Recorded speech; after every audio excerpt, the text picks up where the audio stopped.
எல்லோருக்கும் வணக்கங்க. உங்கள் ஜீவா பேசுகிறேன். மனிதர்களான நாம் ஒவ்வொரு நிலையிலும் ஒவ்வொருவருடைய பேச்சையும் அறிவுரையையும் அர்த்தமற்ற உளறல்களையும் நாம் கேட்டுக்கிட்டு தான் இருக்கோம் இன்றைக்கி வரைக்கும். இனிமேலும் கேட்க போகிறோம். நீங்கள், நான் எல்லோருமே இந்த மாதிரி எதையுமே கேட்காமலாம் இருக்க முடியாது, கேட்டு தான் ஆகணும். ஒரு சிலர் கிரகங்களை பின்பற்றி வாழ்வாங்க, செயல்படுவாங்க. அதுக்கு காரணமே கிரகங்கள் தான் அப்படின்னும் புரிஞ்சு வச்சு சொல்லுவாங்க. ஒரு சிலர் கிரகங்கள்லாம் ஒன்றும் கிடையாது, மனுஷன்தான், அது இல்லை இது இல்லை அப்படின்னு சொல்கிறவங்களும் இருப்பாங்க. இது ரெண்டுக்கும் நடுவில் இருக்கிற மனிதர்களும் இருப்பாங்க. இப்படி பலதரப்பட்ட மனிதர்கள் வாழும், மனித குருவிகள் வாழும் கூடுதான் இந்த பூமி. சரிங்களா? இப்போ நாம் விஷயத்துக்குள்ளே போவோம். அப்போ இவ்வளோ நேரம் பேசுனதெல்லாம் விஷயம் இல்லையாப்பா அப்படின்னு கேட்குறீங்க. மைண்ட் வாய்ஸில் கேட்குது. இருந்தாலும் இப்போ நாம் விஷயத்துக்குள்ளே போவோம். இங்கே நாம் யாரோ ஒருத்தர் பேச்ச, இல்லை யாரோ ஒருத்தருடைய அறிவுறுத்தல், வற்புறுத்தல், இப்படி தான் அது யாராக வேண்டுமானாலும் இருக்கலாம். அவர்களுக்குள் இருக்கும் அவர்களாகவும் இருக்கலாம். இந்த நான்கிறாங்கல்ல, அவங்களா கூட இருக்கலாம். அப்படி இல்லை, இந்த நானுன்னும் தெரியாது, எந்த ஒரு இதுக்குள்ளேயும் வலையிலையும் சிக்காத ஒரு சிலர் கூட இருக்கலாம். ஆனால் அவங்க எதையுமே நம்பாமல், எதையுமே பற்று இல்லாமல், ஆனால் ரொம்ப தன் வயிறு தான் உண்டு, தன் வயிறு உண்டுன்னு இருக்க ஒரு சில சுயநலவாதிகளும் இருக்காங்க இந்த மண்ணில் தான். அவங்களுக்கு யாரை பற்றியுமே கவலை இருக்காது, எந்த உறவாக இருந்தாலும் கவலை இருக்காது. அப்படி இருக்கிறவங்களும் இருக்க தான் செய்கிறாங்க. அப்போ அவங்கெல்லாம் யார் பேச்சு கேட்குறாங்க? அவங்களுக்கெல்லாம் இந்த நான் இருக்கா அப்படின்னு கேட்டிங்கன்னா, அது நானாக இருக்காது, நாம தான் அப்படின்னு இருக்கும். நானுங்கிறவங்க காட்டிக்குவாங்க, நாமங்கிறவங்க எப்பவுமே காட்டிக்க மாட்டாங்க. அவங்க கொஞ்சம் எச்சரிக்கையோடு விளையாடுவாங்க வாழ்க்கை எனும் விளையாட்டை. இன்னும் ஆங்கிலத்தில் சொல்லணும்னா சேஃபாக ப்ளே பண்ணுவாங்க. அந்த மாதிரி இப்படி மொத்தத்தில் யாரோ ஒருத்தர் ஒரு விஷயத்தை கேட்டுக்கிட்டு தான் இருக்காங்க. அதனால தான் இந்த மனித கூட்டம் பூரா இந்த பூமி மேலே இருக்குது. இந்த பூமி மேலே நிற்கிறதும், நடக்கிறதும், ஓடுறதும், தாவறதும், பாயறதும், பறக்கிறதுமா ஒரு சில நேரத்தில் நாம் இருக்கோம். அதாவது பறக்கிறதும் தாவறதும் ஒரு சில நொடிகள், பறந்துக்கிட்டே பயணம் பண்ணுறது ஒரு சில மணி நேரங்கள். இதுவும் அடக்கம். ஆனால் நிரந்தரமாக நாம் இருக்க வேண்டிய இடமும் வாழ வேண்டிய இடமும் எங்கன்னு பார்த்திங்கன்னா இந்த பூமி தான். அதுக்கு காரணம் என்ன? இப்போ பறவை, குயில்கள், காக்கை, கோழி கூட ஒரு சில நேரங்களில் பறக்கும். இப்படி இருக்கும்போது மனிதனுக்கு மட்டும் ஏன் இந்த நிலை அப்படின்னு ஒரு சிலருக்கு எப்பயாவது ஒருக்கா இந்த மாதிரி கேள்வி வரலாம். அதுக்கு ஒரே ஒரு பதில் தான். இப்போ நீங்கள் இந்த வீடியோவில் கடைசியாக பார்க்க போகிறது ஒரு கடிகாரம் நிற்கும். அந்த கடிகாரம் தான் மனுஷன். செல்லு தான் நம்மளோட உற்சாகம். நம்ம உற்சாகம் தீர்ந்து போனால் நம்ம கடந்த காலம் இல்லை அப்போதைக்கு நடந்த ஒரு சில சம்பவங்களை ஆசை போட்டுக்கிட்டு அங்கேயே நின்றுடும். செல்லு தீர்ந்த கடிகாரம் போல் அப்படியே நின்று அதை தாண்ட முடியாமல் டிக்கு டிக்கு டிக்கு டிக்குன்னு அங்கேயே நிற்போம். அதற்கடுத்து செல்லு ப்ராப்ளம் இல்லை, உள்ளே மிஷினில் தான், இயந்திரத்தில் தான் கோளாறு அப்படின்னா அதை சரி செய்கிறதுக்கும் ஒருத்தர் இருக்காங்க. நமக்கு இந்த காய்ச்சல், தலைவலி, எக்ஸட்ரா அஜீரண கோளாறு, இப்படி ஏதோ ஒன்று நாம் ஹாஸ்பிட்டலுக்கு போகிறோம்ல, அந்த மாதிரி டோட்டலாகவே மிஷினும் வேலை செய்யாது, செல்லும் வேலை செய்யாதுன்னா வேறு மிஷினையே கொண்டு வேறு வாட்சு, சுவர் கடிகாரத்தையே கொண்டு இங்கே மாட்டி வச்சுருவாங்க. அதுபோல் நம்ம அந்த நினைவுகள்லேருந்து வெளியே வந்துட்டோம்னா பேட்ரி மாற்றுற மாதிரி நம்ம வேறு நினைவுகளை ஏற்படுத்தி மாற்றிக்கிட்டு உள்ளே வந்துடுறோம்.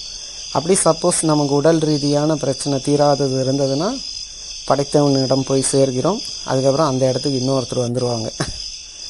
இதுதான் அந்த கடிகாரத்துக்கும் நமக்கும் உள்ள ஒற்றுமை. இப்போ இதில் அந்த கடிகாரத்தையும் நமக்கு உள்ள ஒற்றுமையை சொல்லிட்டே இதையே இப்போ இந்த பறக்கிறது அது இதுன்னெல்லாம் உங்களுக்கு தோணலாம். ரொம்ப சிம்பிளுங்க. அதுவும் நம்மளும் ஒரே மாதிரி தான். ஆனால் அது உயர்ந்த இடத்துல இருக்குது. நாம் தரையில் இருக்கோம், அது உயரத்தில் இருக்குது. காரணம் என்னன்னா, அது யார் பேச்சும் கேட்காது. யார் ஏற்ற தாழ்வு பேதம் பார்க்காம இவங்களுக்காக தான் அவங்களுக்காக தான் எதையும் செய்யாமல் தான் உண்டு தன் வேலை உண்டுன்னு இயங்கிக்கிட்டு இருக்கிறதுனால தான் அது உயரத்தில் இருக்குது. இது போல் எந்த மனிதன் செயல்பட்டு வாழ்கின்றானோ அவனும் தொட முடியாத, அவனும் அல்ல அவளும், ஒரு பெண் கூட இப்படி வாழலாம். ஏன் எப்போ பார்த்தாலும் அவன் ஒரு ஆணை மட்டுமே குறிப்பான, ஒரு பெண்ணாக கூட இருக்கலாம். ஆண் பெண் இரு பாலருக்குமே நான் சொல்கிறேன்.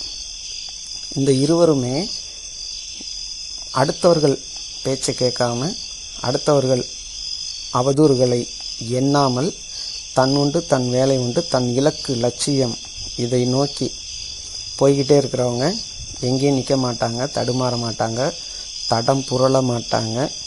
அவங்க போய் சேர வேண்டிய இடத்துக்கு கண்டிப்பாக போய் சேருவாங்க. சரிங்களா? அதுக்கு தான் இந்த வீடியோவில் நம்ம இந்த கடிகாரத்தை நம்ம காட்டணும். இதுலேயும் ஒரு சின்ன இன்னொரு விஷயம் சொல்லலான் இருக்கேன். நொடிமுள் ஒரு 59 செகண்ட் நகர்ந்து முடிஞ்சாதான் பெரிய முள் ஒரு அசைவை கொடுக்குது. இந்த பெரிய முள் 3, 4, 5 அசைவை கொடுத்தாதான் அந்த பெரிய முள் அசைவு கொடுக்கறத பார்த்து தான் கடைசியாக சின்ன முள் நகரும். அதாவது 5 நிமிஷத்துக்கு ஒருக்கா இது நகர்ந்து வரும் சின்ன முள். இது 1 நிமிஷத்துக்கு ஒருக்கா பெரிய முள் நகரும். அந்த நொடி முள் சன்னமாக சின்னதாக இருக்கும், நொடிக்கு நொடி நகர்ந்துக்கிட்டு இருக்கும். இதில் இன்னும் இன்றைக்கெல்லாம் டிஜிட்டல் வந்துருச்சு, நம்பர் வந்துருச்சு, நீ இன்னும் இதையே சொல்கிறியா பாம்பீங்க. எவ்வளோ டிஜிட்டல் வந்தாலும் எண்ணிக்கையில் செய்திகளில் வர்றதுக்கு முன்னாடி டிஸ்பிளேயில் வர்ற மாதிரி வந்தாலும் இன்னும் இந்த முள்ளு கடிகாரம் தாங்க அங்கங்கே இருக்குது. இதில் என்ன ஒரு விஷயம்னா, நாம் மட்டும் எதையும் தனியாக செய்ய முடியாது அப்படிங்கிற ஒற்றுமையை சொல்ல தான் இந்த கடிகாரத்தை பற்றி நான் இப்போ பேசவே வந்தேங்க. இப்போ சொன்ன அந்த 3 முட்களோட பரிபாரணிகளை சொல்ல வந்த காரணம் ஒற்றுமை. கூடி வாழ்ந்தால் கோடி நன்மை, ஊர் கூடி தேர் இழுப்போம் வாருங்கள் அப்படிங்கிறது ஒன்று இருக்கும். ஒன்றாகி இருக்க கற்றுக்கணும்பாங்க. இப்படி ஒற்றுமையை பற்றி பலர் விதமாக சொல்லிக்கிட்டே இருக்காங்க.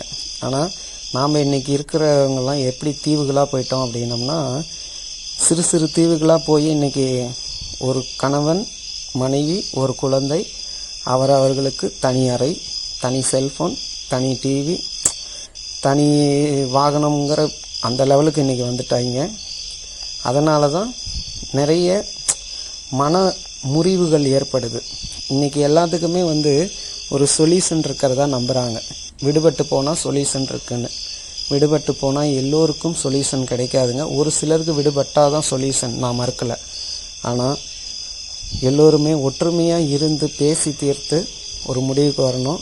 உங்களை பற்றி மட்டுமே நினச்சி யோசித்து ஒரு முடிவு எடுத்தீங்கன்னா நீங்கள் சிறப்படையவும் முடியாது, உங்கள் பிறவி கடனை தீர்க்கவும் முடியாது. இப்போ இங்கே சிறப்படையணும், சிகரம் தொடணும், பெரிய உச்சாணி கொம்பில் ஏறணுங்கிறதுக்காக இதெல்லாம் சொல்லிங்க. நமக்கு வாச்சிருச்சு, எந்த உறவாக வேணாலும் இருக்கலாம். அதுலேயே ஏதோ ஒரு உறவை சொல்லிட்டா உடனே அதை மட்டுமே எடுத்துக்குவீங்க நீங்கள். அதனால் நான் எல்லா உறவையும் சொல்கிறேன், இதுலேயும் நட்பையும் சேர்த்து சொல்கிறேன். நட்பை தவிர்த்து வேலை நிமித்தமாக நமக்கு மேல் இயங்குகிற, நம்மளை ஆட்டுவிக்கிற அவர்களையும் சேர்த்தே நான் சொல்கிறேங்க. அவங்கக்கிட்ட இருந்து விடுபடணும், இவங்களை விட்டு விடுபடணும்னு நீங்கள் நினைக்க ஒதுங்கி போக நினச்சிங்கன்னா ஒரு சில இடங்களில் போய் தான் ஆகணும். நான் அதை மறுக்கலை. ஆனால் ஒரு சில இடங்களில் தவிர்க்க முடியாத உறவாக இருக்கலாம், நட்பாக இருக்கலாம், ஆளுமையாக இருக்கலாம். அவங்களோட இருந்து உங்கள் பிறவி கடனை, பிறவி பிணியை தீர்த்துருங்க. அதுதான் ரொம்ப ரொம்ப ரொம்ப நல்லது. இந்த பிறவி பிணியை தீர்ப்பீங்க. இது யாரெல்லாம் செய்வாங்கன்னா, மகர ராசி முதன்மையாக செய்யும், அடுத்ததாக கும்பராசி செய்யும் கட்டப்படி. மீண்டும் அடுத்த இதில் சந்திக்கிறேன்.